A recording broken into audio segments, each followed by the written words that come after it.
Hey, bienvenue sur la chaîne des singes codeurs. Dans cet épisode, on va apprendre à créer une temporisation au chargement et obtenir un contrôle total sur le rendu de l'application. On apprendra à mieux contrôler le statut de l'authentification pour sécuriser toutes les routes en fonction des rôles des utilisateurs. On testera tout ça durant un exercice pratique qui nous permettra de travailler sur le rendu d'un composant mais dans un petit contexte. Enfin, on abordera des notions fondamentales de marketing en parlant du rôle de l'onboarding et en mettant en place sa logique primaire.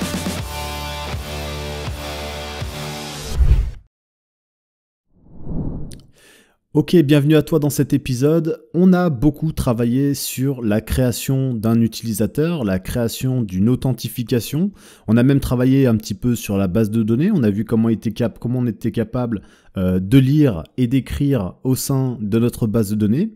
On a vu qu'on pouvait donc récupérer toutes ces informations via un custom hook, qu'on avait pu passer tout ça dans un contexte via un provider pour le dispatcher dans notre application. Maintenant, l'objectif, ça va être de driver un petit peu tout ça. Driver un peu tout ça de manière propre et ordonnée. On va démarrer l'application pour essayer de se remémorer un petit peu ce qu'on a fait jusqu'à maintenant. Donc on a surtout bossé sur du code. On va actualiser ici. On a surtout bossé sur du code, donc on n'a pas énormément de rendu d'un point de vue de notre application, mais on a déjà beaucoup de choses, beaucoup d'outils qui vont nous permettre de travailler vraiment proprement. Donc déjà au premier abord, ce qu'on voit, c'est que avant même de générer une authentification, avant de récupérer les informations de l'utilisateur et de ne plus charger, on voit qu'on est dans une étape de chargement et que authUser vaut nul. Et ça va être un très gros problème pour nous dans l'application, puisque si on décide de tester des comportements, et là je pense par exemple à ces deux boutons, puisqu'on a dit qu'on devait afficher un module avatar avec le nom de l'utilisateur, etc., voire même pourquoi pas un menu qui puisse se déplier, ce genre de choses. Si on veut afficher ça et remplacer les boutons, le problème qu'on va avoir, c'est qu'à chaque fois que l'utilisateur va actualiser la page, il va y avoir ce qu'on va appeler un highlight, c'est-à-dire un affichage d'abord du composant bouton, puisqu'on va conditionner notre composant pour afficher les boutons s'il n'y a pas d'utilisateur et l'avatar s'il y a un utilisateur. Comme tu le vois ici, étant donné que l'utilisateur vaut nul au premier abord, au premier chargement de l'application, eh ben on va avoir très rapidement l'affichage de ces boutons-là et de manière saccadée, tout de suite l'affichage du composant avatar. Alors ça va créer ici un trouble visuel qui est hyper disgracieux et donc nous on travaille proprement, on essaie de faire quelque chose de pro, donc on va forcément remédier à ce problème-là, mais en fait ça peut poser un problème encore plus critique.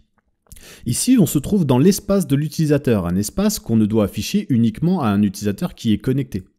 Donc du coup, qu'est-ce qui va se passer si je décide d'arriver sur cet espace au premier chargement de l'application? Et bien du coup, si j'ai mis en place un système qui m'éjecte si je ne suis pas authentifié, et ben je vais être éjecté. Si je n'ai pas mis en place nécessairement de sécurité, ce qui va se passer, c'est qu'un utilisateur non authentifié va avoir un flash ici de la vue qu'il ne devrait pas voir, puis ensuite la vue va se réactualiser étant donné qu'on va posséder les informations de l'utilisateur pour afficher les informations de notre utilisateur.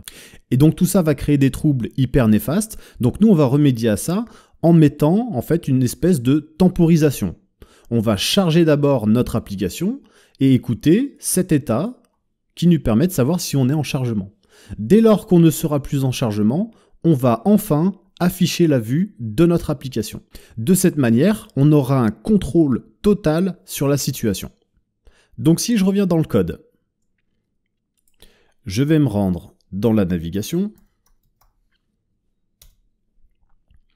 Ici, on récupère les informations de authUser et authUserIsLoading, et ici on les console, d'accord ? Admettons qu'on fasse quelque chose d'assez simple, c'est-à-dire qu'on prenne ici la notion de « est-ce qu'on a un utilisateur ?» au niveau de ces boutons-là. On va conditionner un petit peu de manière barbare cette information ici. Donc je rentre en JSX, je vais tester si authUser existe. Alors je vais plutôt mettre l'inverse puisqu'on est dans le cas où on affiche les boutons.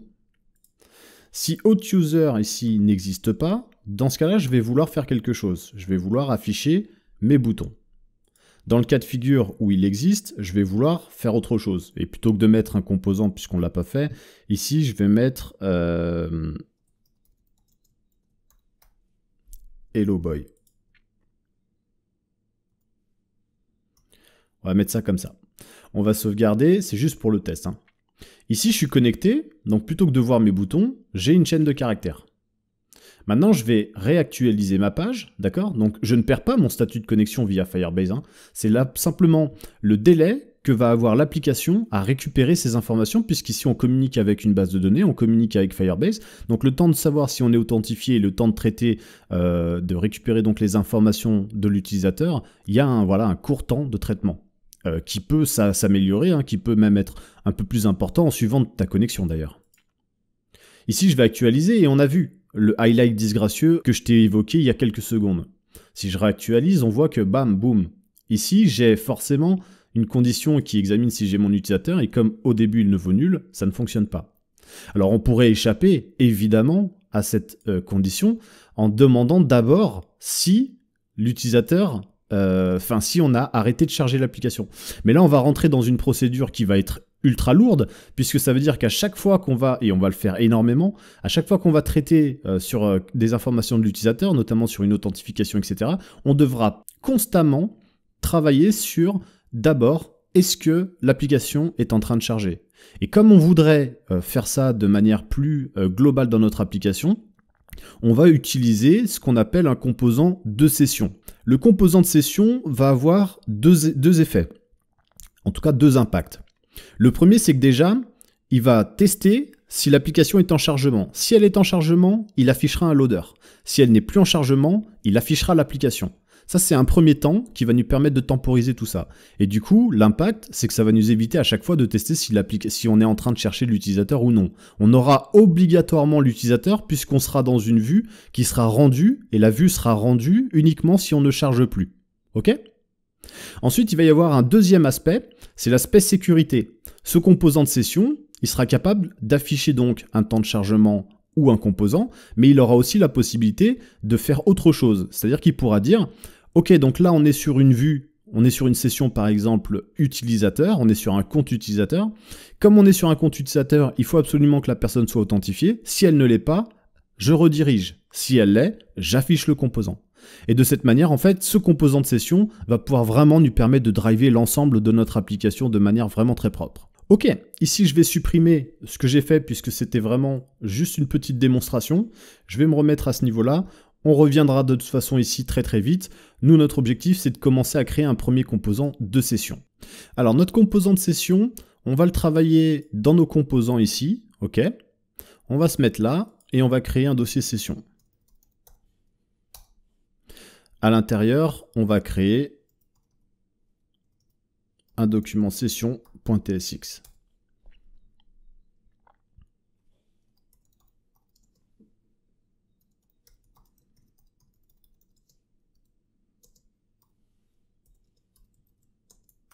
Ce composant de session, il va avoir la possibilité de récupérer un child run.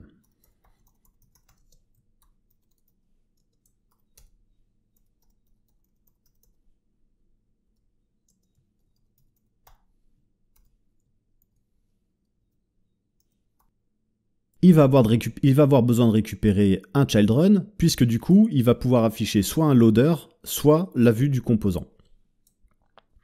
Donc on le récupère à ce niveau-là.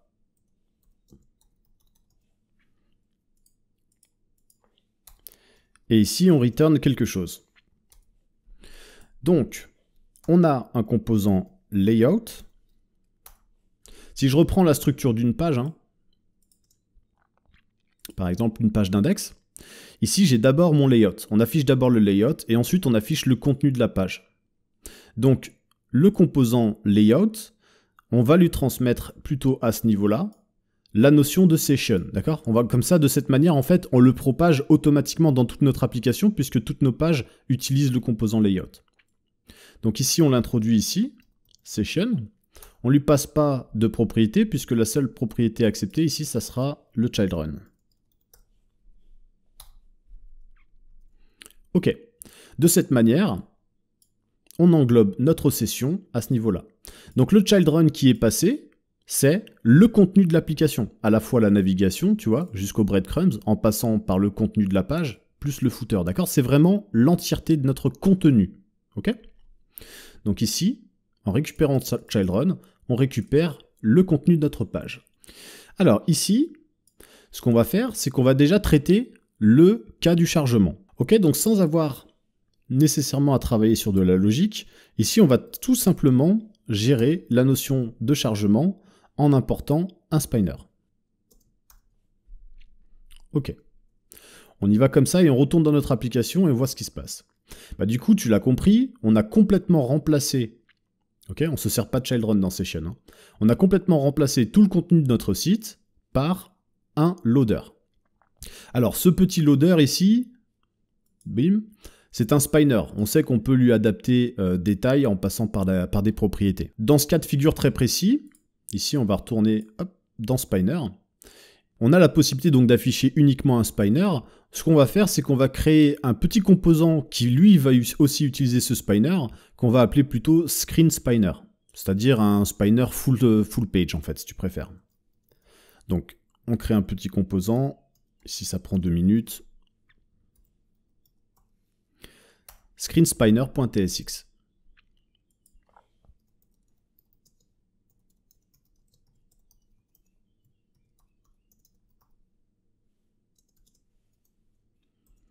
Ici, on n'aura vraiment pas de propriété. L'idée, c'est de pouvoir améliorer notre spinner pour le rendre vraiment un peu plus global dans la page. Donc ici, on va rentrer une première balise. À l'intérieur, on va mettre notre composant spinner. On va simplement prendre le plus grand. Donc ici, on avait fait des sizes. On prend le plus grand, voilà. Et on affiche notre spinner. Et dans la balise ici, on ajoute une petite classe. Donc ici, on se met en flex item center. Donc on veut se centrer vraiment en tout point. On veut se centrer dans la page. Donc on fait un item center, un justify center. Et ensuite, on définit une hauteur d'écran, puisque du coup, la div, elle, prend la valeur large, toute la largeur disponible. Comme on n'a pas de container à ce niveau-là, c'est vraiment full page. Donc ici, on va prendre la valeur de 8 screen. Okay, on prend toute la hauteur de l'écran et on centre l'élément qui est contenu dans cette balise à la fois de manière horizontale et verticale. Une fois qu'on a fait ça, on peut fermer. Plutôt que d'aller chercher ici spinner, on va plutôt aller chercher screen spinner. D'accord ? On sauvegarde et on retourne dans l'application. Cette fois-ci, on a exactement la même chose, hein. Je te rappelle qu'ici, je l'ai externalisé dans un composant, mais on aurait pu mettre la balise à ce niveau-là, hein. C'est pour moi plus propre de fonctionner comme ça. Donc, on a remplacé notre application par un temps de chargement. Et bon, du coup, maintenant, l'objectif, ça va être de définir à quel moment on affiche ça et à quel moment on rend la vue, tout simplement. Ok, on va importer nos valeurs connues de hostUser isLoading.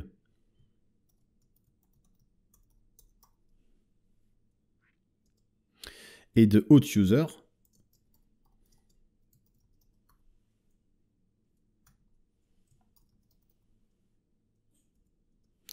qui proviennent de useHost. D'accord ? Contexte ici, useHost. On possède cette information. Alors, ce qu'on peut dire très facilement, c'est si, ici, tu n'es pas en chargement, donc je rappelle qu'à l'origine, hostUser isLoading vaut true. Si tu n'es pas en chargement, donc si tu vaux false, dans ce cas, tu vas return ici le child run.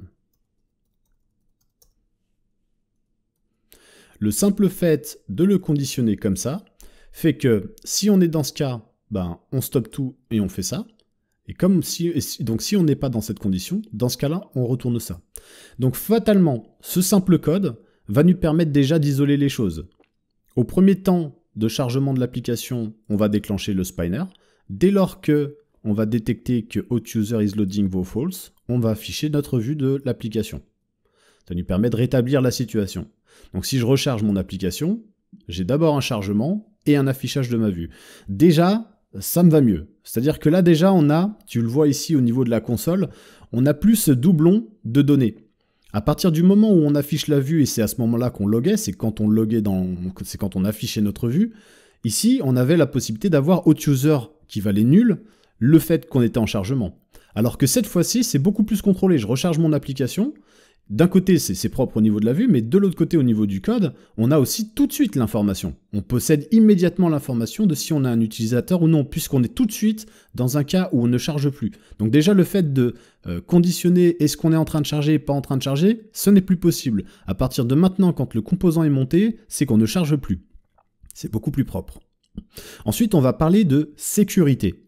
Ici, on se trouve dans un espace pour un membre authentifié et on l'est. Mais on pourrait très bien l'être à ce niveau-là si on n'était pas authentifié. Et c'est là où on va pouvoir travailler sur cette donnée-là. Moi, ce que j'aime bien faire ici, quand je travaille sur le layout, d'accord, et notamment sur les pages, c'est de transmettre une propriété de sécurité. C'est-à-dire qui est censé voir ce composant-là, cette page-là. Donc je vais retourner par exemple ici dans notre page. On va travailler sur mon espace pour commencer un petit peu à y voir plus clair. Donc ici, en fait, je travaille sur le layout. Je ne travaille pas sur la session. C'est le layout qui comprend la session. Donc c'est ici que je vais commencer à définir cette valeur-là. Je vais transmettre la valeur de qui est censé regarder cette page. Je vais la transmettre à layout. Layout va la transmettre à session et session va travailler. Pour ça, moi, ce que j'aime bien utiliser comme propriété, mais tu fais vraiment comme tu veux, c'est je travaille sur une props qui s'appelle session statut. Ok, donc on définit cette valeur, session statut, c'est une propriété, dans laquelle on peut passer une valeur, par exemple, registered. Alors c'est registered. D'accord?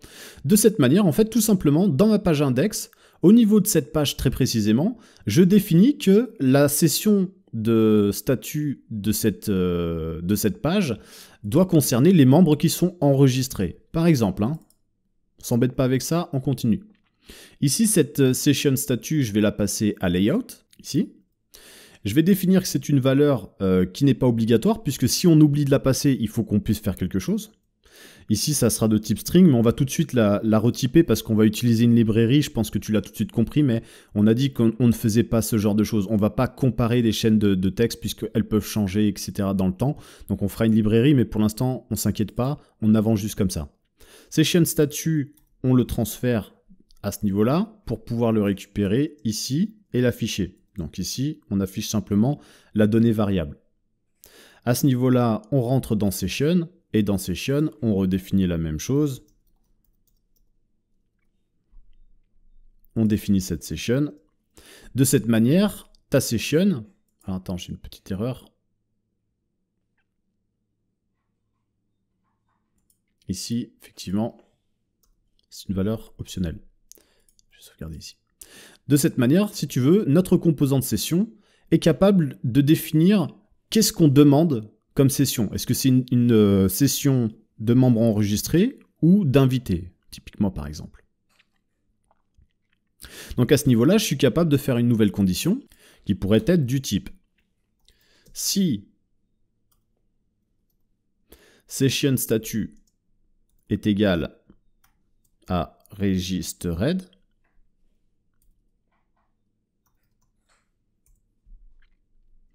et que on n'est pas en train de charger l'application, d'accord? Ça c'est très important parce que sinon il va nous afficher cette condition d'entrée de jeu.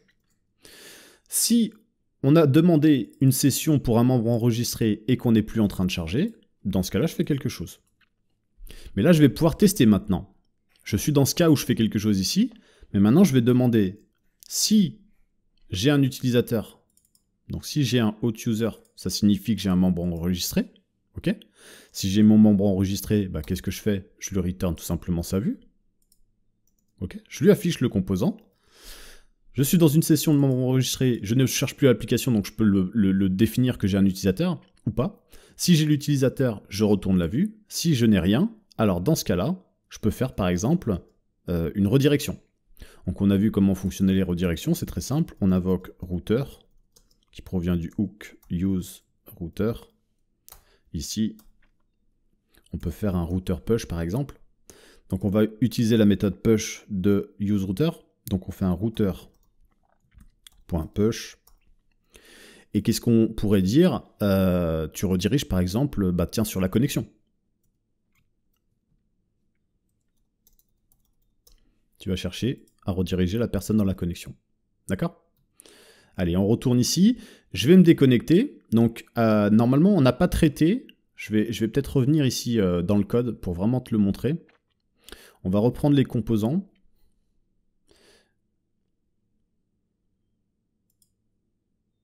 On va fermer un petit peu tout ça. Ouais, navigation. Ici, j'ai User Account Navigation. Ici, je vois que j'ai un bouton de déconnexion. Ici, j'exécute Handle Logout User à ce niveau-là. Lorsqu'on déconnecte un utilisateur, on ne fait rien à part envoyer à bientôt sur Coders Monkey. On n'a pas mis en place de redirection. Ça, je te l'avais déjà expliqué dans les épisodes précédents. Ici, on ne fait pas de redirection nécessairement. Donc, si on est redirigé, c'est que c'est notre composant session qui a travaillé. C'est très important de comprendre ça, puisqu'on a fait un router push connexion. Donc, je vais me déconnecter ici à ce niveau-là. J'ai été éjecté de mon application. D'accord? Puisque du coup, mon statut ici est repassé à nul. D'accord? Je vais maintenant recharger mon application pour essayer de rafraîchir tout ça. Je vais me rendre naturellement dans mon espace, au premier chargement de l'application. L'application a chargé, d'accord? On l'a vu ici. Mon espace, elle charge. Elle m'affiche un highlight de ma vue de membre connecté. On a vu légèrement le bouton rouge. Puis, on a fait une redirection. Alors, pourquoi? Parce qu'en fait, ici, on a une condition qui dit que si on n'est pas en temps de chargement, alors on doit afficher ça. Or, ce n'est pas vrai, ce n'est pas exact. Ici, il va falloir qu'on complète maintenant cette information puisqu'on travaille maintenant sur la sécurité. Ici, il va falloir définir, si on n'a pas défini de session statut, alors dans ce cas-là, tu peux faire ça. D'accord? Si session statut ici n'est pas défini, et que on n'est plus en temps de chargement, alors tu fais ça. Là, ici, on est vraiment dans le cas de figure où on n'a pas défini de session d'utilisateur. On n'est pas dans une page invitée, on n'est pas sur une page d'enregistré. Donc, dans ce cas-là, on peut faire la même chose. On peut passer par cette étape-là. Et donc, évidemment, il ne faut surtout pas passer là-dedans, puisque du coup, si tu as une session statut, ça veut dire qu'il faut analyser. Donc si c'est une registered, il faut analyser qu'on ne charge plus, et ensuite bien définir si on a soit un utilisateur, soit on l'a pas. D'accord? Ça te permet vraiment de contrôler. Donc je refais la même chose, j'actualise la page, j'ai un temps de chargement, mais cette fois-ci, j'ai plus le highlight. J'ai pas pu voir l'espace qui est interdit. D'accord? Autrement dit. De cette manière, si tu veux, tu as quelque chose de propre. On charge, et on affiche la vue. Alors évidemment, là, ici, ça va très vite, mais si tu as une baisse de réseau ou quelque chose comme ça, tu verras un temps de chargement très propre, etc. Ta vue ne saute pas, tu n'as pas des affichages incontrôlés. Voilà, à ce niveau-là, tu as un contrôle total de la situation. Ok, donc à ce stade, on pourrait travailler sur la session des membres invités, mais plutôt que de propager cette malfaçon, je préfère créer un petit type à ce niveau-là, là-dessus. Donc on va rentrer dans les types. On va créer un type qui s'appellera session statut type, on a déjà travaillé sur ce genre de choses. Ok, .tsx. Ici, on va tout simplement exporter le type qui s'appelle donc session statut. Alors j'ai fait une petite bourde, pardon, je vais devoir rectifier. Statut type ici, qui sera donc soit guest, je le définis moi-même. Hein. On va utiliser ces propriétés-là et puis comme ça, on pourra récupérer des erreurs. TypeScript comprendra qu'il y a une erreur si on a une mauvaise appellation, parce qu'ici c'est quand même un domaine de l'application qui est sérieux. Hein. Si tu te trompes à ce niveau-là et que tu fais ça, du coup ta vue ne sera plus sécurisée, donc c'est quand même assez dangereux. On va juste sauvegarder, puis moi je vais juste renommer ça comme ça, parce que je suis pas du tout dans la convention. Donc c'était plutôt comme ça, pas de camel case ici dans les fichiers. Session, hop. Statut type. Voilà. Ok. Donc j'ai mon type à ce niveau-là, et j'ai la possibilité, comme je l'exporte, de pouvoir le récupérer. Donc ça va être intéressant pour nous, puisque plutôt que de parler de session ici de type string, on va plutôt parler ici de ce type-là en particulier. Donc on a la même chose à ce niveau-là. On y va comme ça. Et plutôt que de faire appel, hop, je vais sauvegarder ici, je vais sauvegarder. Plutôt que de faire appel ici à session statut égale registered, Plutôt que de faire appel à ça comme ça, je vais me créer donc une librairie, comme je l'avais expliqué. Donc ici, on y va comme ça. Donc on va l'appeler session hop, statut.tx.tsx. À ce niveau-là, on crée notre librairie. Donc on va avoir une constante qui va s'appeler guest, qui sera égale à guest, par exemple. Et on va exporter aussi une constante registered, qui sera égale à registered. Ok? Donc on a une petite librairie pour faire référence à ça. Ici, je peux tout simplement aller chercher la constante que j'exporte qui s'appelle registered. Donc ici, registered. Alors par contre, il fallu que je fasse ça avant, ça aurait été mieux. Voilà, il importe bien de ma librairie session statut. D'accord? C'est juste un peu plus propre. Mais dans le principe, voilà ce qu'on a fait. On indique à cette page, dans son layout, ici qu'on veut une session de type registered. Ça veut dire que cette page-là, on ne veut pas qu'elle soit affichée si on n'est pas enregistré. Ok? On propage ça depuis le layout dans notre session, et dans notre session, on arrive à y accéder et à travailler. Donc ici, on a la même chose, où on va tester plutôt via registered. Ok? On est pas mal. À partir de là, on peut faire exactement la même chose pour une page guest. Donc ici, il suffit tout simplement qu'on fasse plutôt référence, nous, à guest, ici, à ce niveau-là, donc il faut bien l'importer, ici. Pareil, on étudie si on n'est pas en chargement, mais cette fois-ci, on va dire, par contre, si tu n'es pas authentifié, alors je te return le child run. Sinon, je peux te rediriger, par exemple, vers mon espace. D'accord? Alors, qu'est-ce que ça signifie, ça? Ça signifie, à quoi ça sert de définir, par exemple, une page invitée? Une page invitée, par exemple, ça va être une page de connexion, une page d'inscription, une page de récupération de mot de passe. C'est tout des pages qui ne doivent pas être affichées à un membre qui est enregistré. Un membre qui est déjà connecté et un membre donc qui est enregistré, tu ne lui demandes pas de s'enregistrer sur l'application. Tu ne lui demandes pas de se connecter. D'accord? Donc tu vas avoir en fait 3 types de pages, mais tu pourras en avoir 4. Tu vas avoir le type de page qui ne doit être affiché, c'est très important, hein, qui ne doit être affiché qu'à des membres invités. Tu as le type de page qui ne doit être affiché qu'à des membres qui sont enregistrés. Et ensuite, tu as des types de pages qui peuvent être retournés, d'accord? À la seule différence, donc si tu renseignes pas nécessairement la session, en fait, le statut de la session, à la différence que quand même, on étudie d'abord qu'on n'est pas en train de charger. Puisque si on est en train de charger, dans ce cas-là, on affiche ça. Ok, donc c'est très clair. Et je t'ai dit qu'en fait, tu pouvais en avoir un supplémentaire. En fait, c'est ta session d'administrateur. Si tu veux faire un back-office dans ton interface, il suffit simplement que donc tu crées à ce niveau-là une session de type administrateur. Et ça va permettre justement, la notion d'admin, c'est quelque chose que tu récupères dans ton utilisateur, mais là c'est beaucoup plus pointu, il faut faire d'autres choses en back-end, il faut créer une fonction en back-end pour pouvoir transmettre les droits, tu peux pas le faire à partir du front, c'est sécurisé.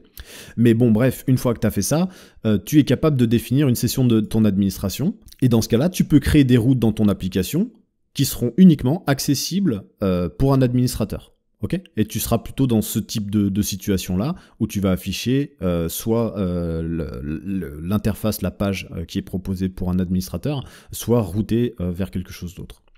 Ok? Donc si par exemple, on reprend les pages, je vais fermer un petit peu ici. Donc on a vu comment on configurait un statut de session à ce niveau-là. Si on rentre dans une page, par exemple, dans la page de connexion, donc on va prendre l'index pour la connexion.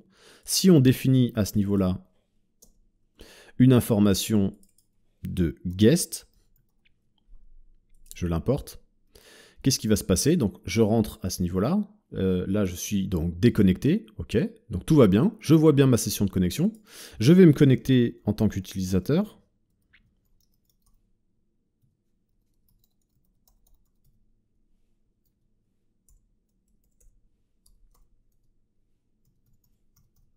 Ok, je me connecte. Je suis bien redirigé sur mon espace. tout va bien. Non, je me déconnecte pas, pardon. Je retourne dans l'application, ok, où j'aurais pu aller directement en connexion. Je vais effacer là. Je retourne dans la connexion, et qu'est-ce qui s'est passé? On a vu un petit highlight de chargement, mais on n'a pas vu un highlight de page de connexion. Très important, je le refais. Je me rends dans la connexion, chargement, boum. J'arrive immédiatement dans mon espace. Il n'est du coup plus possible de me rendre sur la page de connexion si je suis déjà enregistré. D'accord? C'était le but de l'opération, et on voit que ça fonctionne à merveille. On peut avoir la même chose pour la page d'inscription, donc on va le faire. Ici, il suffit simplement de renseigner ça, donc tu vois que c'est très clair, c'est très propre. On va faire ça sur la page d'inscription. On utilise Layout, ici on arrive là, et on passe l'information. On fait la même chose avec la récupération d'un mot de passe perdu, puisque du coup, si tu veux changer ton mot de passe, tu le changes à partir de ton compte, puis tu es connecté, donc tu n'as pas la notion de vouloir te connecter, hein, tu as compris l'idée.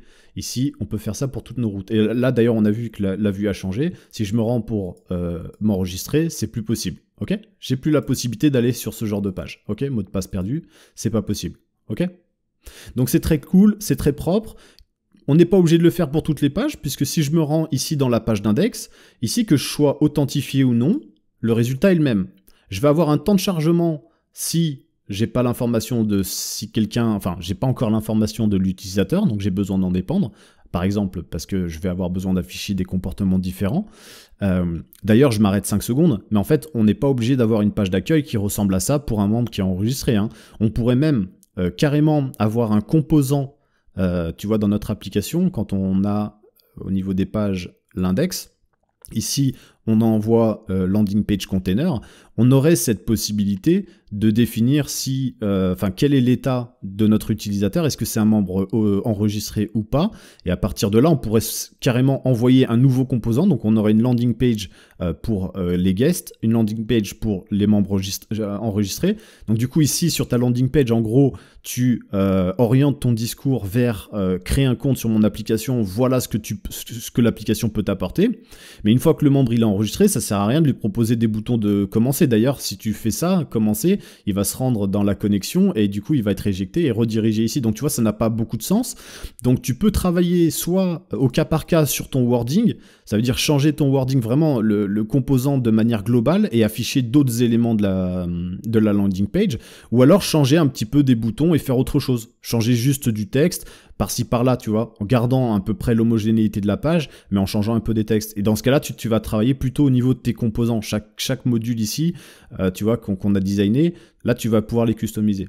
D'accord? Donc, c'est des choses que tu peux faire à ce niveau-là. Moi, je vais pas me prendre la tête avec ça dans la formation, mais il faut que tu comprennes que tu peux aller jusqu'ici. Ok? Mais en tout cas, l'idée, c'est de se dire une page où tu n'as pas renseigné de session, c'est pas une page qui est problématique. Donc ici, tu attends simplement l'information de si elle charge plus et tu l'affiches, mais n'importe qui doit pouvoir l'avoir. Ok? Sauf si tu as décidé que c'était pas le cas. D'accord? Donc tu vois que c'était assez simple à mettre en place. Je vais réfléchir 30 secondes. Donc ici, on a la connexion, on a géré déjà tout ça. On a géré l'espace. Ensuite, j'ai une page de design system finalement. Bon, de toute façon, ça va disparaître. J'ai la page d'index. Écoute, on a tout traité. On a traité tout ce que je voulais traiter à ce niveau-là. Mais bon, vraiment, on a vu qu'avec l'utilisation d'un composant de session, c'était vraiment très facile de pouvoir driver tout ça et de tempérer, en fait. Tu vois, le fait de mettre de la temporisation dans ton application, de toute façon, ça va automatiquement donner un air beaucoup plus pro. Hein, parce que c'est souvent dans les applications de débutants où tu vas rencontrer des petits highlights, des petites choses comme ça. Tu sens tout de suite que les choses ne sont pas contrôlées. Et si elles sont pas contrôlées, en général, c'est qu'elles sont pas sécurisées. Et c'est souvent dans ce genre c'est souvent sur ce genre de choses que tu arrives à identifier une application qui est bien codée ou non, parce que un utilisateur qui regarde le site, il n'a pas nécessairement, tu vois, les yeux sur le code, d'accord? Mais ça se voit quand tu pilotes l'application. On voit qu'on temporise, on voit qu'on recharge, on voit que les informations sont bien traitées, et nous, c'est ce qui nous plaît. Ok, je vais fermer un petit peu des fenêtres, histoire de repartir sur un nouveau thème. L'inscription, c'est bon. Mot de passe perdu, c'est bon. On a vu qu'on avait travaillé sur le layout, c'est bon. Et donc, on avait travaillé sur la session. Ok, donc on va se rendre dans notre navigation. On va même tout fermer comme ça. D'accord? Puisqu'on travaillait à l'origine là-dessus. Hein.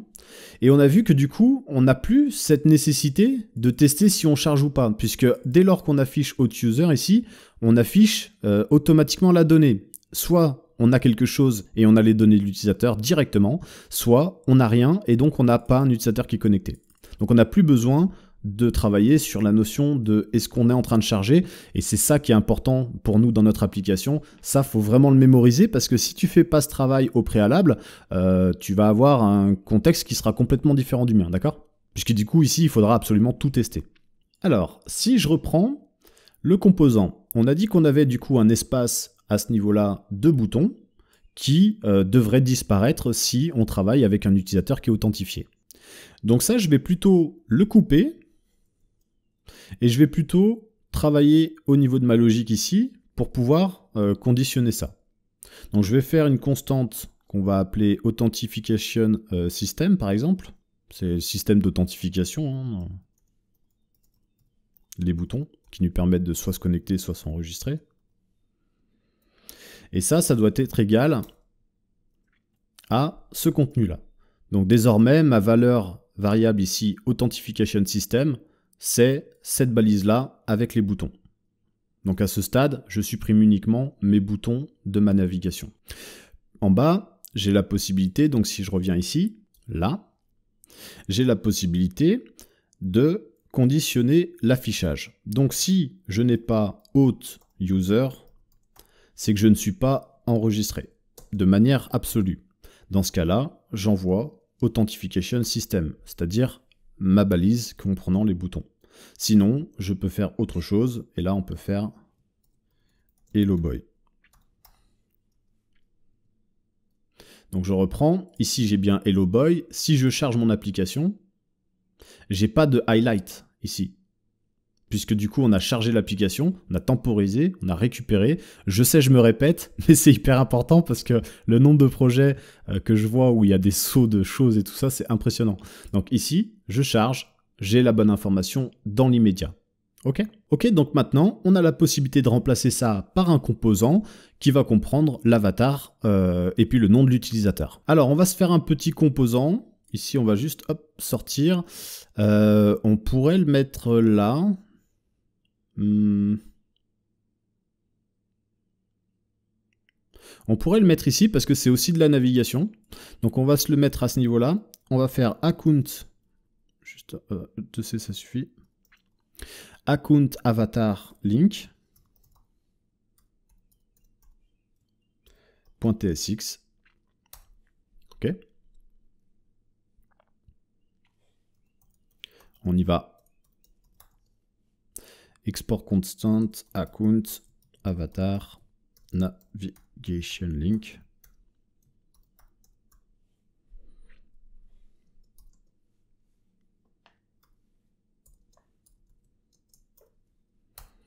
Et c'est bon. On va return notre vue. Donc la globalité de notre composant ici sera un lien, d'accord? C'est pour ça d'ailleurs que je l'ai mis dans la session dans nos composants de navigation. C'est qu'en fait, toute cette session-là, enfin tout ce module-là, en fait, sera cliquable. On pourrait faire apparaître un menu déroulant, etc. Ça, bon, je te laisse interpréter un petit peu les choses comme tu as envie. Moi, dans le principe, ma navigation, elle est plutôt à ce niveau-là. Donc, la personne se rend sur son profil en cliquant ici, et à partir d'ici, navigue. Voilà, c'est l'UX que j'ai proposé. Mais bon, voilà. Ici, on a simplement donc le besoin d'avoir un lien sur toute la surface du composant. Donc on va tout de suite commencer par travailler avec link et pas nécessairement navlink ici, pas besoin. Donc on va travailler avec link de Next.js. Ici, on va transmettre une route href égale, et donc du coup, ça sera égal à mon espace. Donc quand on clique à ce niveau-là, il faut qu'on puisse se rendre ici. Donc comme ça, cette fois-ci, on aura enfin un bouton qui va nous permettre de nous rendre dans l'espace sans passer par l'URL. Ce sera toujours plus sympa.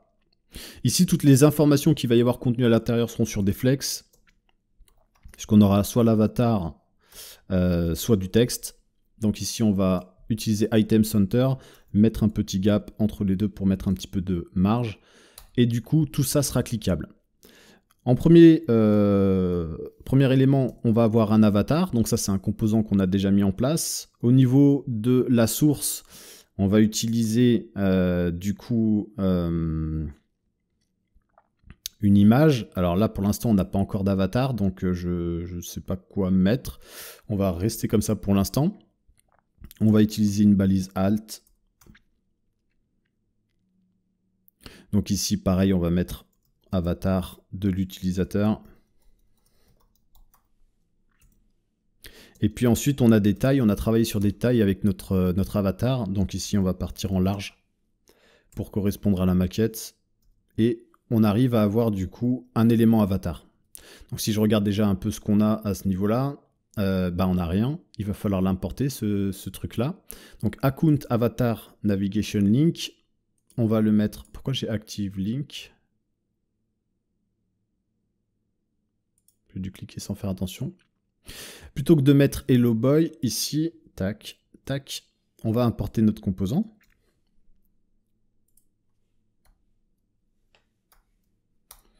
Qui est là. Du coup, on peut regarder ce qui se passe au niveau de notre vue.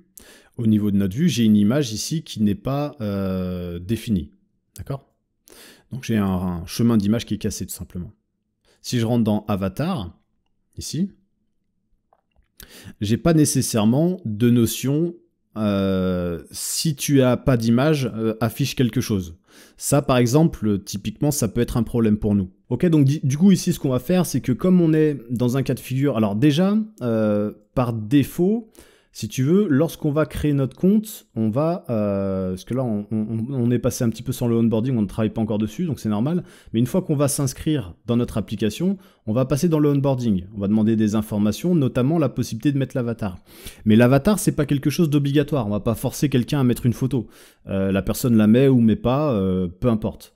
Donc elle va continuer son onboarding. Et donc du coup, elle peut arriver dans cette situation où lorsqu'elle va arriver ici, on va afficher soit son avatar, soit quelque chose par défaut. C'est très important ici que l'avatar il contrôle ça et qu'il affiche quelque chose par défaut. Alors moi j'avais prévu un petit élément ici, puisqu'on est dans un contexte ici de jungle, de singe codeur, etc. J'ai prévu un petit baril à ce niveau-là, donc ce qu'on va faire c'est qu'on va le prendre, on va l'exporter. Donc ça c'est quelque chose que tu trouveras dans les SVG au niveau du design system. À ce niveau-là, je vais l'exporter en SVG. On va l'appeler barrel tout simplement, comme ça.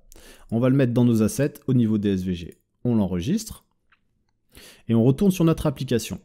Donc ici, on affiche source, la source qui a été demandée. Donc par défaut, enfin, cette source, elle est obligatoire. Si je ne la renseigne pas, j'aurai une erreur. Par contre, je peux renseigner, c'est ce que je suis en train de faire, une chaîne de caractères vides, par exemple, ici. Et là, à ce niveau-là, je peux l'étudier. Donc si source existe, j'affiche source. Sinon, j'affiche plutôt asset. Alors, j'ai juste oublié de déclencher l'URL pour aller dans public. Asset, SVG. Et là, on aura barrel.svg. Ok? Ça me permet d'avoir quelque chose d'affiché dans le cas de figure où j'ai rien pour mon avatar. Alors, SVG. Ouais. Et là, c'est plutôt barrel. Ok, ça me permet d'avoir un avatar à ce niveau-là qui va remplacer l'avatar. Mais dès lors qu'on aura un avatar, on aura quelque chose. D'accord? Pour l'instant, on ne s'excite pas, on va travailler sur les données plus tard, puisqu'ici, on n'a pas encore les données de l'utilisateur. Là, on est juste en train de créer, si tu veux, la vue. D'accord? Alors ensuite, on va faire une balise qui va nous permettre de juxtaposer le texte, puisque du coup, si je reviens sur la maquette... Alors je suis un peu parti dans tous les sens, je suis désolé. Ici je vais avoir donc du texte, je vais avoir deux éléments, deux balises. Donc ici on va avoir ces informations qu'on va traiter, c'est la raison pour laquelle on va conditionner ça dans une balise. Donc celle-là aura une classe. Dans un premier temps, on aura le nom de l'utilisateur. Donc on va se mettre ça ici. Ici on va utiliser invariante caption 2. On va se mettre en médium aussi. Et puis on peut se mettre une classe truncate. Ça, je vais te montrer un petit peu. L'idée, c'est d'éviter que un nom trop long prenne trop de place en fait dans notre élément. Donc là, on va travailler dessus juste après. Par exemple, ici, je peux mettre Arnaud Desportes pour commencer. On fait le deuxième lien qu'il va y avoir à ce niveau-là. Donc lui, par contre, il sera en caption 4. Il sera plutôt ici. On ne va pas le tronquer parce que là, on a le contrôle là-dessus. On va juste mettre mon compte. Donc ici, on va juste le mettre en thème gray. Et puis à ce niveau-là, on va mettre mon compte. C'est une information. Donc tu vois, t'imagines si par exemple, tu as une dimension de plan, paiement, enfin, tu as un business model, tu peux avoir des plans premium, etc. Bah, par exemple, typiquement, c'est des choses que tu peux mettre à ce niveau-là, tu vois. C'est intéressant de faire ce genre de choses. Toi, tu mets le niveau du compte ou des informations un peu susceptibles d'interroger la personne. Donc ici, voilà, ça te permet d'avoir ce composant qui a été designé. Nous, maintenant, ce qu'on va essayer de faire, c'est remplacer ça par des données. Donc juste avant, je voudrais te montrer un peu ce qui se passe si tu as un utilisateur qui a un nom qui est beaucoup trop long.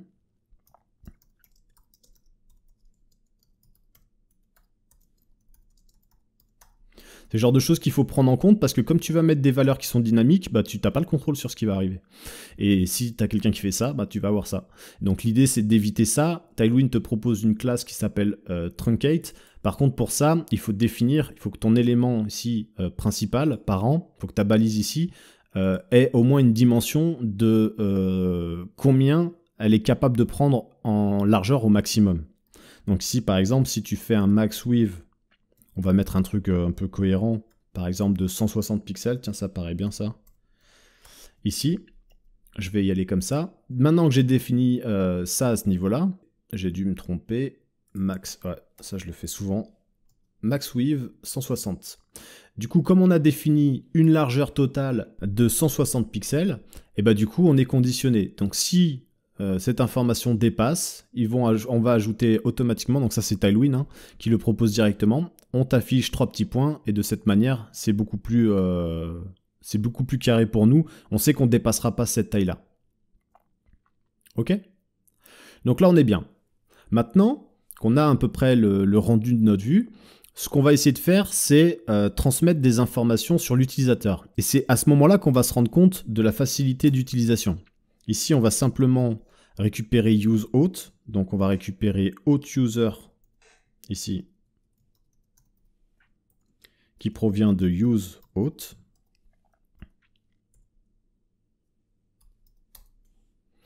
De cette manière, on a toutes les informations sur l'utilisateur. On peut faire un destructuring pour avoir le contrôle sur ce qu'on récupère. Donc là, ici, on parle d'URL, d'avatar. L'avatar, c'est ce qu'on va stocker dans photo URL. Ça, on le verra par la suite. C'est pas important de le voir maintenant. Display name aussi, c'est une valeur qu'on va récupérer de notre hostUser. Display name égale. Donc, tout ça, c'est égal à hostUser. Là, je fais les choses comme ça, mais en réalité, je devrais plutôt te montrer comme ça. En fait, non, je suis bête. Ici, c'est des choses qu'on connaît, voilà, c'est des choses qu'il y a déjà loguées en plus. Donc voilà, on a le display name, on a des informations sur l'URL, d'accord? Tout ça vaut nul, je te l'ai expliqué, c'est parce que ça, c'est pas la base de données. Ça, c'est les informations primaires de l'utilisateur. Et on verra, nous, par la suite, comment est-ce qu'on est capable de les mettre à jour. De toute façon, ici, on n'a pas demandé le nom de l'utilisateur à ce stade. On n'a pas encore demandé non plus d'ajouter son avatar. Puisque de toute façon, c'est des choses qu'on va faire à ce niveau-là, au niveau du onboarding. Donc ici, on est dans le concept où on ne l'a pas encore fait, donc on ne possède pas ces informations. Mais c'est pas grave, on peut déjà commencer par conditionner le fait de savoir si elles existent ou non, parce qu'elles ne sont pas nécessairement toutes obligatoires. Donc, dans le cas où je vais rentrer ici photo URL, donc tu le vois, quand j'utilise avatar, ici, je lui donne une source qui est égale à une chaîne de caractères qui est vide. Nous, dans notre projet, on a déjà une information. Photo URL, ici, existe, c'est juste qu'il vaut nul. Donc, si je remplace ma chaîne de caractères vide par ce que je suis censé avoir, c'est-à-dire photo URL, ici, je vais sauvegarder, aucun problème. C'est-à-dire que du coup, comme photo URL vaut nul, bah du coup, mon composant affiche quelque chose. Et puis, si j'ai un URL de photo, il affichera la photo de l'avatar. Donc, à ce niveau-là, on n'a plus besoin de se prendre la tête. On peut juste aller plus loin si on a envie de travailler un petit peu. Au lieu d'afficher avatar de l'utilisateur, par exemple, comme on a une notion de display name, on pourrait dire d'afficher display name. Bon là, le problème, c'est que tu peux pas afficher quelque chose de nul. D'accord? Ça n'a pas de sens. Donc, il faut faire attention. Et tu peux dire, bah, si display name existe, alors j'affiche display name. Et bah, sinon, j'affiche plutôt ce qu'on disait avant, avatar de l'utilisateur. Comme ça, ici, tu pourras avoir cette information. On peut même aller plus loin ici. en mettant les backstitch ici, tu peux mettre ici ça en valeur dynamique et tu peux mettre avatar de, et du coup tu vas avoir display name. Donc si la personne s'appelait Arnaud, tu auras la balise alt qui dit avatar de Arnaud, d'accord? Comme ça plutôt. Bah, en fait ça dépend, ça c'est un peu chiant ça d'ailleurs, parce que suivant le nom ça n'a pas de sens. Bah du coup on va remettre comme ça, c'est mieux. Voilà par exemple. Ici tu fais exactement la même chose. Tu peux dire par exemple, si display name existe, j'affiche display name directement. Sinon j'affiche quelque chose, puisque du coup à l'origine, là par contre c'est différent. Ici on n'a rien, pour le coup on a nul. Donc il faut afficher quelque chose pour éviter de casser ta vue, tu vois, pour que ce soit pas trop bizarre. Et par exemple ici tu peux mettre bienvenue. D'accord? Alors le concept ici, c'est simplement de donner des valeurs en fonction de ce qu'on est capable d'avoir, c'est de piloter tout ça, ok? Mais c'est pas très important. Ici, je suis dans un cas de figure où en fait, il y a peu de chances pour que ça arrive, puisque de toute façon, la personne va être dans le onboarding ici. Donc avant d'arriver sur son profil, elle sera là. Ça, par exemple, c'est quelque chose qui sera obligatoire. Par définition, étant donné qu'on est dans un projet, enfin dans un contexte où la personne va devoir publier des projets, elle va pouvoir communiquer avec d'autres gens, on va forcément afficher son nom, tu vois. Ici, on ne peut pas se permettre de ne pas avoir le nom de l'utilisateur, d'accord? Donc c'est une donnée, par exemple, que nous, on va définir comme obligatoire. Donc si tu veux, ce que je viens de faire est complètement irrationnel dans le sens où c'est pas possible qu'on soit dans le cas où on n'a rien, d'accord? Mais c'est toujours intéressant de travailler comme ça parce que ça évite que tu aies des effets de bord en fait. Le jour où il y a un contexte dans ton application qui change, bah t'as pas un, tu vois, t'as pas un problème, tu crées pas des bugs en fait, d'accord? Il faut vraiment superviser ça au maximum pour éviter toute propagation de bugs dans ton application. Parce que c'est toujours facile, hein. C'est extrêmement simple de regarder une maquette et de se dire ok là c'est obligatoire, ok je traite pas ça. Sauf que demain, si ton client ou toi-même, tu décides au bout d'un an de changer le onboarding parce que tu as décidé de faire autrement et parce que tu t'es rendu compte que c'était gênant pour les gens d'être obligé de mettre leur nom d'utilisateur et que parce que il fallait donner ce genre d'informations, bah, tu perdais 20% de tes utilisateurs, je te dis n'importe quoi, mais imagine. Et ben, si ton client il décide de changer ça, il te dit je veux plus que ce soit par défaut, toi tu vas venir là au bout d'un an et demi après sur ton projet, tu vas changer cette valeur, mais tu te préoccuperas jamais de ce qu'on fait dans l'application. Donc c'est hyper important qu'en tant que développeur, tu prennes du recul sur ce que tu es en train de faire, et quand tu utilises des valeurs variables, il faut que tu te poses la question de qu'est-ce qu'on fait et comment le comportement doit s'afficher si je n'ai pas cette information. Même dans le cas de figure où tu es quasiment sûr à 100% de l'avoir, parce que tu l'as aujourd'hui, ça c'est certain, mais demain tu l'auras peut-être pas. Et il faut le prendre en compte, c'est hyper important. Ok ?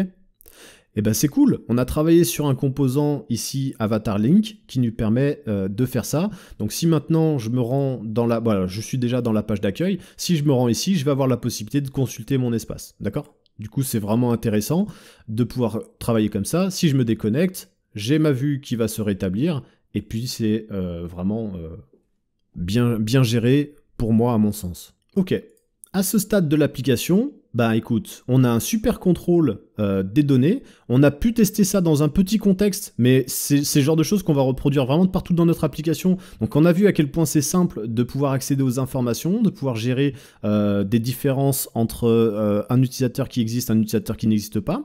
On a de la sécurité. On a vraiment pris le contrôle de tout ça, c'est vraiment très simple pour nous de travailler. Du coup maintenant, on va initier un petit peu cette notion de onboarding, puisque dans le prochain épisode, on va commencer par ici. Et on va pouvoir se créer notre petit onboarding ici, à la suite de l'inscription de l'utilisateur. Donc avant de clôturer cette vidéo, ce que je voudrais faire, c'est conditionner notre composant de session pour identifier si la personne est passée par le onboarding ou non. Ça, c'est quelque chose qu'on va stocker dans la base de données pour la simple et bonne raison que quand tu utilises ce type de méthode d'enregistrement, ton objectif, en fait, c'est de demander un minimum d'informations. D'ailleurs, je te l'avais expliqué, pas obligé de demander nécessairement comment nous avez-vous connus. C'est quelque chose que tu peux faire après. L'objectif ici, c'est que ça aille très vite et que l'utilisateur, si tu veux, n'ait pas l'impression qu'on va lui demander une tonne d'informations et de paramétrage.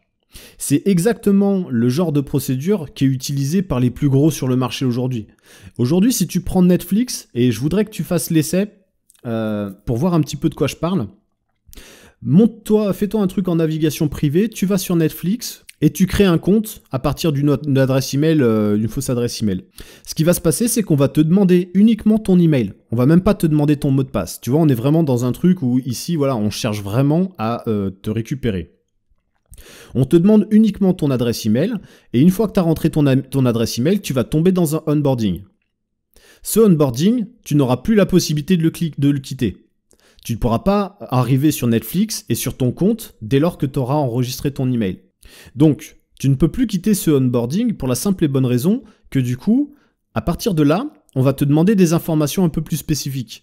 Netflix va vraiment s'orienter sur le fait de payer, puisque d'ailleurs, tu peux pas accéder au service sans avoir payé, sans avoir au moins mis une carte bleue. Alors peut-être que tu as des jours gratuits au démarrage, mais dans tous les cas, ils prennent ton empreinte de carte bleue, parce que l'idée après, c'est de pouvoir te prélever tous les mois. Donc du coup, tu as cette phase de onboarding, et cette phase de onboarding, tu ne peux plus la quitter. Si tu recharges ton application, tu ne seras plus dans l'application Netflix, tu pourras plus retourner sur la page d'accueil, tu vas être directement, par exemple, repris et remis directement sur ton onboarding. Et ça, c'est un concept qui est intéressant, et nous, justement, on va essayer d'évaluer tout ça. Puisque du coup, à partir du moment où on a connecté la personne, on va définir que tant qu'elle n'a pas fini son onboarding, on ne lui accorde pas la possibilité d'arriver sur son espace. Puisqu'ici, l'objectif pour nous, c'est de demander des informations supplémentaires. À partir du moment où la personne, elle est entre guillemets bloquée sur son onboarding, qu'elle n'a plus de possibilité de naviguer, en rechargeant la page, elle va retomber automatiquement ici, puisque du coup, on va identifier qu'elle est connectée et qu'elle n'a pas fini son onboarding, bah finalement, elle sera obligée de finir son onboarding. Ok ? Donc ça, c'est déjà un premier état d'esprit qu'il faut comprendre. Ensuite, dans ce onboarding, on va pouvoir lui demander des informations de manière un peu plus spécifique. On n'est pas obligé de rendre tout obligatoire, ça j'en ai déjà parlé. Ça permet aussi, le onboarding, et c'est très intéressant, de pouvoir communiquer avec ton utilisateur. Ici, quand tu crées une page d'accueil, tu crées beaucoup de wording, tu crées beaucoup de texte, mais les gens ne lisent pas tout. D'accord ? C'est la raison pour laquelle, d'ailleurs, on met des call to action de partout. Ici, si j'ai 18 boutons dans ma page d'accueil qui permettent de créer un compte, ça signifie que la personne, elle peut très bien créer un compte à partir d'ici, et donc qu'elle a tout lu, mais elle peut aussi très bien le créer direct ici parce qu'elle est tout de suite séduite par le design, l'envie, ou parce qu'elle a déjà entendu parler du projet. Elle va tout de suite commencer, sans nécessairement voir un petit peu tous les petits bullet points qu'on a mis un petit peu à droite à gauche, tout ce que l'application va faire pour elle. Et le onboarding, bah, c'est quelque chose qui te permet de le retrouver. C'est-à-dire qu'ici, t'es dans un, tu vois, tu isoles ton contenu, tu isoles ton contexte, la personne, elle a que ça dans la vue. Et souvent, la personne va commencer à lire un petit peu plus les choses, parce qu'elle va se demander qu'est-ce qu'on est en train de lui dire ici. Et c'est à ce moment-là que tu peux transférer un petit peu l'identité de ton application. Tu vois, moi j'ai joué sur du wording assez cool, assez sympa, parce que ça me ressemble et c'est mon ambiance, c'est l'ambiance chaleureuse que moi j'ai envie de retransmettre. Mais ça te permet de transmettre un petit peu ton image. Ça te permet aussi d'accentuer sur certaines fonctionnalités de ton application, chose que je fais pas nécessairement ici. Mais c'est quelque chose que tu peux faire. Tu peux d'ailleurs, comme Netflix, créer le profil de ton utilisateur en lui demandant de sélectionner plutôt du gratuit ou du payant, ou choisir un plan entre un plan moins cher et un plan plus cher, et lui expliquer spécifiquement le détail de chaque chose et pourquoi ton application va lui rendre service, pourquoi il faut qu'il continue. Ok ? Donc l'étape de onboarding est hyper intéressante, hyper favorable en ce sens. La petite notion aussi qui peut être intéressante, c'est que tu vas pouvoir contrôler au niveau de ta base de données toutes les personnes qui se sont enregistrées mais qui n'ont pas terminé le onboarding. Et en checkant leurs informations, par exemple, tu seras capable de dire « Ok, bah j'ai 60% de personnes qui ont rempli leurs informations personnelles, mais qui n'ont pas commandé le produit. » Tu vois, qui n'ont pas sélectionné d'offres payantes. Ça veut dire que j'ai 60% d'utilisateurs qui sont partis sans boucler leur onboarding, comme par hasard, à l'étape où je demande la carte bleue. Donc c'est qu'il y a un problème avec mon pricing. C'est que peut-être il faudrait que j'offre la possibilité aux gens de découvrir l'application. Ils ne sont pas totalement séduits, ils n'ont pas voulu s'engager. Donc peut-être que j'aurais dû leur proposer un module paye dans 7 jours. Enregistre ta carte, mais tu ne payes rien aujourd'hui. Et puis dans 7 jours, tu bloques son compte, etc. Comme ça, tu essaies d'absorber ces 60% d'utilisateurs que tu payes. Et de cette manière, tu arrives à, si tu veux, à identifier des problèmes dans ton application. Donc le onboarding a aussi cette possibilité-là. Tu vois, tu peux aussi l'utiliser en ce sens.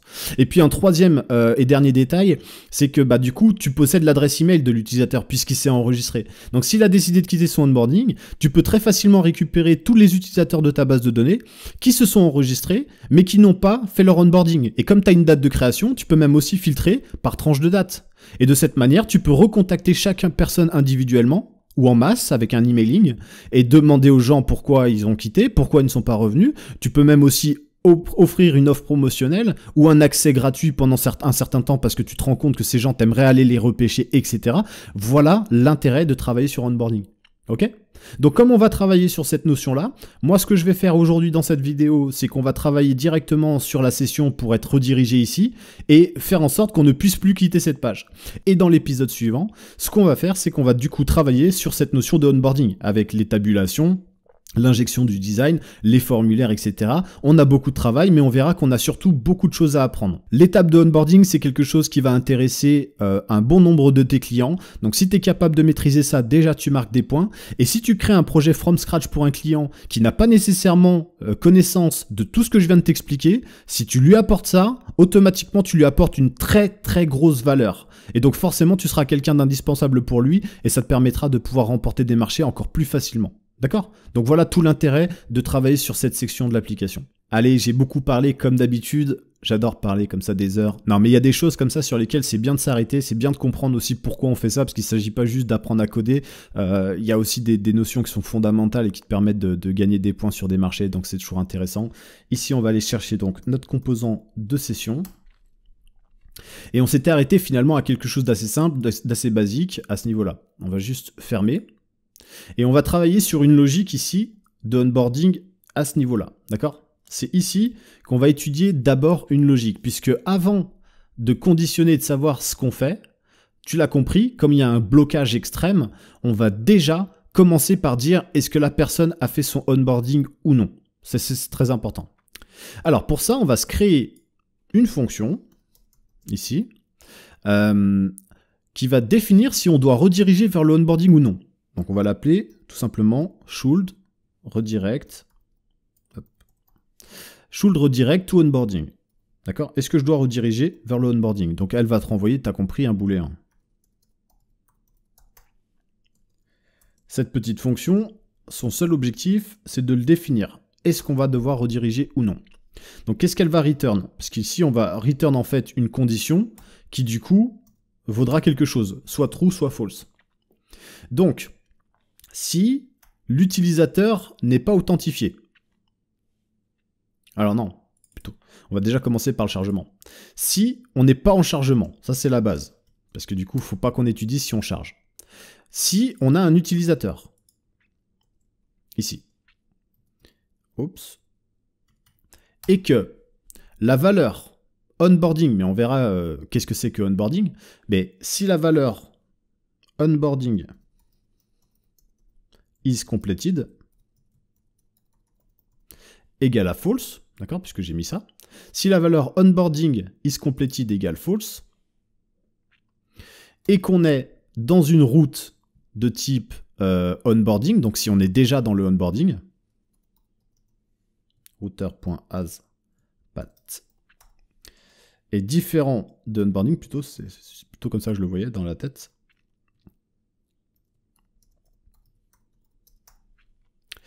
Alors, dans ce cas-là, on peut rediriger. Ok ?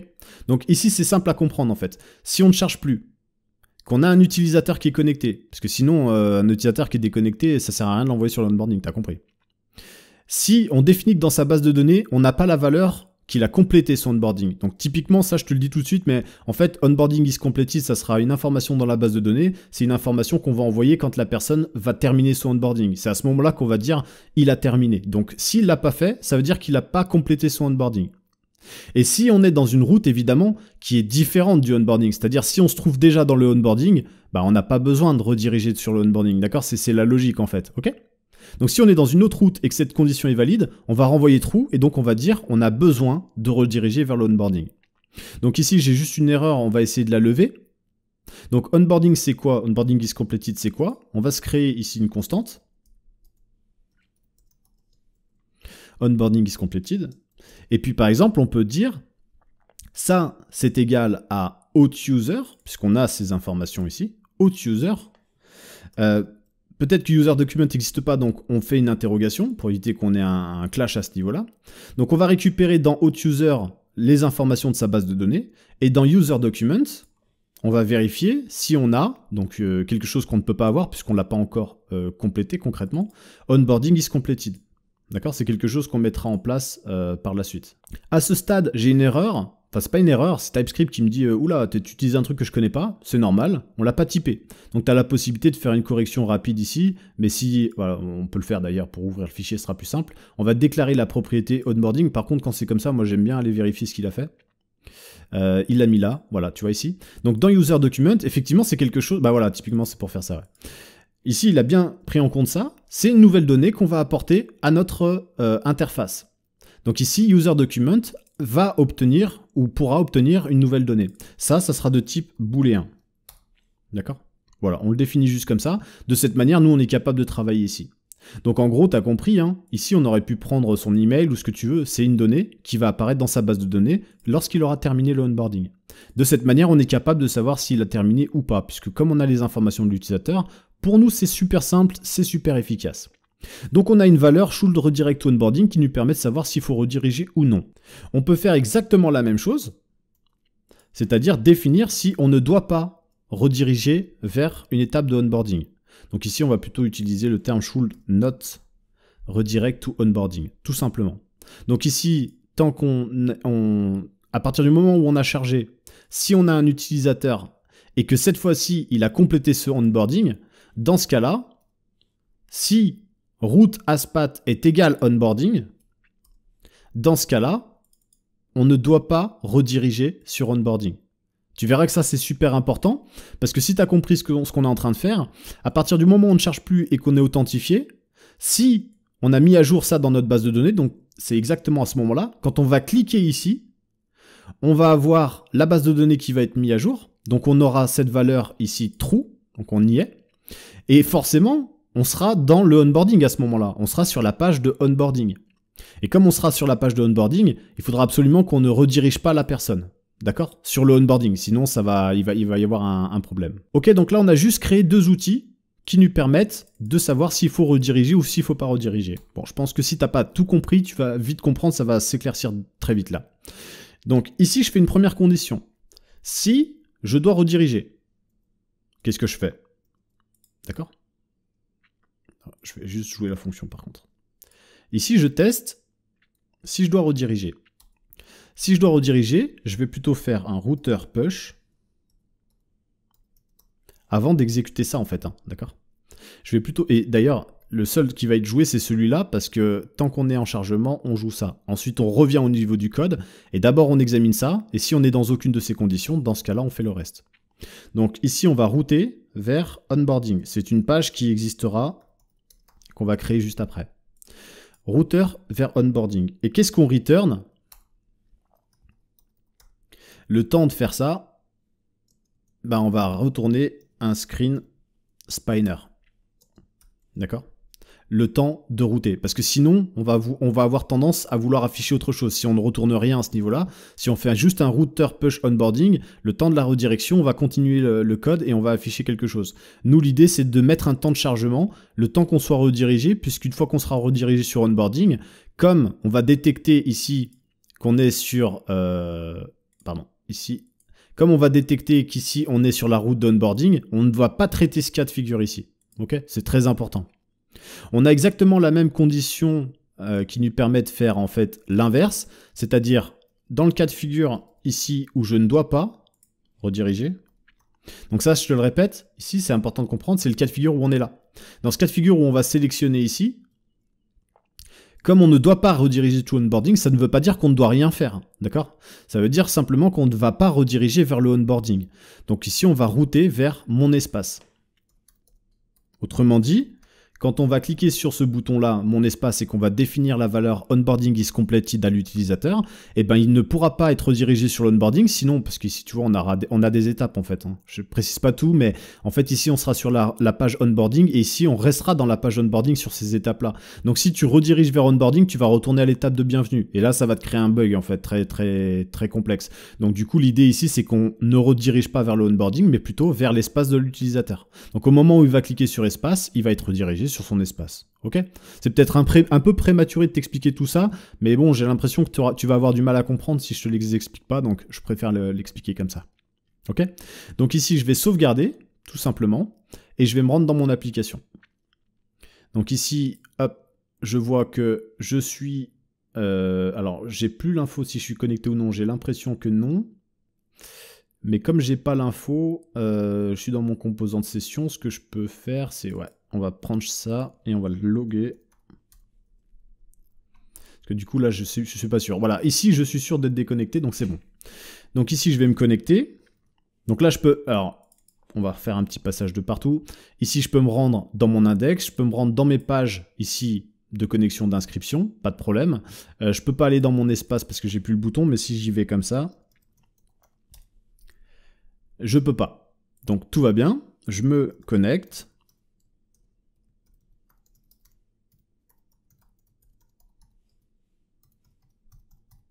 Je me connecte à mon application. Et là, j'ai eu un chargement et je suis redirigé sur onboarding. Donc là, l'application a détecté que je n'avais pas fait mon onboarding. C'est la raison pour laquelle je vais à ce niveau-là. Donc pour éviter d'avoir une page d'erreur 404, ce qu'on peut faire, c'est créer notre route immédiatement. Au moins la route. Ok, donc on va se créer une page onboarding.tsx. On va céder... ouais, on peut prendre ça. On va céder ici d'un code existant. Attends, je viens de prendre mon espace et j'ai connexion. Attends, je l'ai mal appelé celui-là, tu vois, à force de copier-coller, j'ai dû faire une erreur. Ici, c'est plutôt user account. Hein. On va le faire comme ça. Pas oublier de renommer d'ailleurs. Ouais. Donc ici, c'est onboarding.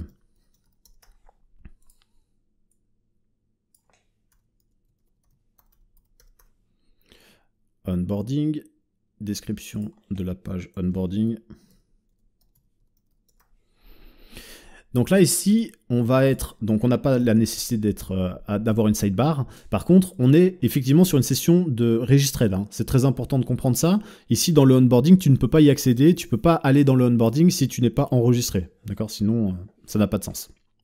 À ce niveau-là, je ne vais pas mettre de composants. Je ne vais pas encore faire cette valeur-là. Je vais juste faire une petite balise. Ici...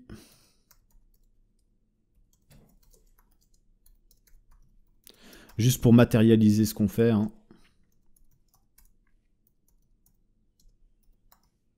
Je ne veux pas perdre du temps avec ça. Parce que c'est pas vraiment l'objectif. Nous, l'objectif ici, c'était simplement d'avoir une route pour pas être en 404 sur le onboarding. D'accord? Bon, c'est important de l'appeler comme on l'a appelé lorsqu'on redirige, hein, par contre. D'accord?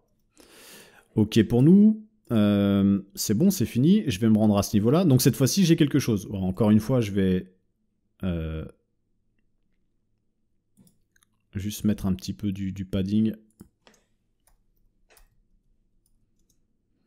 Comme on l'avait fait avec le bouton de connexion ici pour avoir une vue moins éclatée que ça. Voilà. Ici, je suis dans un concept de onboarding. Donc on verra que le onboarding, on a demandé justement à ce que ce soit une session un tout petit peu particulière. C'est-à-dire qu'on ne veut pas nécessairement avoir de header, de choses comme ça. Okay, le onboarding, ça, on retravaillera dessus. L'idée, c'est qu'en fait, notre composant layout, il ne s'affiche pas dans ce cas de figure-là. D'accord? Donc ça sera un layout différent. Mais c'est pas grave, nous, ce qu'on cherchait, c'est simplement d'afficher qu'on était bien dans le onboarding. Donc ici, si j'actualise mon application, d'accord, je suis dans le onboarding, je reste dans le onboarding. Si je cherche à aller dans la page d'accueil, je recharge l'application, je suis automatiquement redirigé sur l'onboarding. Et j'insiste sur le détail qu'il n'y a pas de highlight. C'est très important. Si je me rends ici sur cette page, tu vois que je suis bloqué. Je retourne indéniablement à ce niveau-là. Je ne peux pas me rendre ailleurs sur l'application. Je suis complètement bloqué, d'accord? À ce stade, je suis bloqué sur l'onboarding, je ne peux plus rien faire.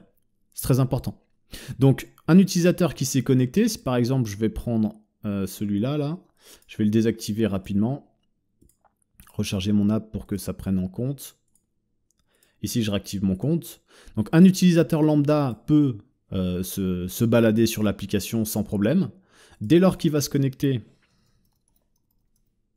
il va arriver sur le onboarding et comme il ne l'a pas terminé, il ne pourra plus en sortir. gmail.com.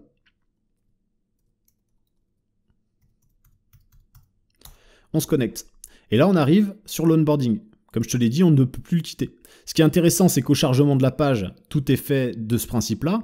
Mais si je décide de quitter, tu vois, le navigateur, fermer mon ordinateur et revenir sur l'application des singes codeurs, étant donné que j'ai gardé ma connexion, je vais automatiquement être renvoyé sur l'onboarding. D'accord? Et ça, c'est hyper intéressant, parce que justement, c'est ce que je te disais de tester sur Netflix. C'est ce genre de choses, c'est géré de la même façon. Ok? Donc si par exemple, je prends mon utilisateur ici au niveau de sa base de données, dans son document, puisque du coup ici, on n'a pas encore travaillé sur cette notion de comment est-ce qu'on transmet l'information, mais ici, tu vois, j'ai défini onboarding is completed. Cette valeur-là, si je la transmets ici, c'est un booléen. Si je la transmets comme étant oui, il a terminé, donc true, ici, et bien automatiquement, tu vois que ma page s'est actualisée. Et je suis redirigé, tu vois, automatiquement, sans que j'ai besoin de rien faire, puisque du coup, on est en temps réel, hein, je suis redirigé sur mon espace, directement. Donc, dès lors qu'on va valider la fermeture ici de notre onboarding, et ben on va automatiquement envoyer l'utilisateur sur son espace. Et ce qui est intéressant, c'est qu'en sens inverse, un utilisateur ne peut plus se rendre dans le onboarding s'il l'a complété. Tu vois? Il y a eu une interrogation, il y a une interrogation au niveau de l'application, elle réfléchit, et ensuite, hop, elle redirige correctement. Donc un utilisateur connecté ne peut plus aller sur le onboarding. Qu'arrive-t-il si un utilisateur qui ne l'est pas cherche à y aller? Étant donné qu'on est dans une session registered, tu l'as compris. Onboarding, alors attends, je vais juste par contre me rendre ici sur cette page plutôt, ce sera plus clair comme principe. Si je me rends sur l'onboarding en étant sur la page d'accueil, je vais être redirigé cette fois-ci sur la connexion. Avant de partir, pense à t'abonner et laisse-moi un like pour me soutenir. Si tu rencontres des difficultés, rejoins le Slack et pose-nous tes questions. Le lien est en commentaire, je te remercie d'avoir suivi cette vidéo et je te dis à bientôt au prochain épisode. Ciao!